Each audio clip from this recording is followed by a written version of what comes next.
ఎప్పటికప్పుడు తాజా వార్తలను అందిస్తున్న ఏపీ పవర్ న్యూస్ కు స్వాగతం. అనకాపల్లి ఎన్టీఆర్ ఆసుపత్రిలో విషాదం. వైద్యుల నిర్లక్ష్యం వల్లే పసికందు మృతి చెందాడంటూ బంధువుల ఆందోళన.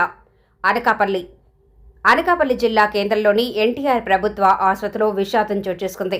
పుట్టిన కొన్ని గంటలకే పసికందు మృతి చెందడంతో బాధితులు కన్నీరు మున్నీరవుతున్నారు. ఆసుపత్రి వర్గాల నిర్లక్ష్యం వల్లే తమ బిడ్డ తమకు దూరమయ్యాడని తల్లిదండ్రులు ఆరోపిస్తున్నారు. ఘటనా వివరాలకు వెళితే కాసింకోట గవరపేట వీధికి చెందిన వేగి శ్రీనివాసరావు భార్య తులసి ప్రసవం కోసం ఈ నెల 1వ తేదీన ఎన్టీఆర్ ఆసుపత్రిలో చేరారు. అదే రోజు రాత్రి 9 గంటల సమయంలో ఆమె ఒక బాబుకు జన్మనిచ్చారు. పుట్టిన సమయంలో బాబు ఆరోగ్య పరిస్థితి నిలకడగానే ఉందని కుటుంబ సభ్యులు తెలిపారు. అయితే ఈ రోజు మధ్యాహ్నం బాబుకు ఫీడింగ్ ఇచ్చిన తర్వాత ఒక్కసారిగా శిశువు శరీరం రంగు మారిపోయింది. కంగారు పడిన కుటుంబ సభ్యులు వెంటనే డాక్టర్ వద్దకు పరిగెత్తారు. నిర్లక్ష్యంపై ఆరోపణలు. ఆ సమయంలో వార్డులో సంబంధిత డాక్టర్ అందుబాటులో లేకపోవడం గమనార్హం.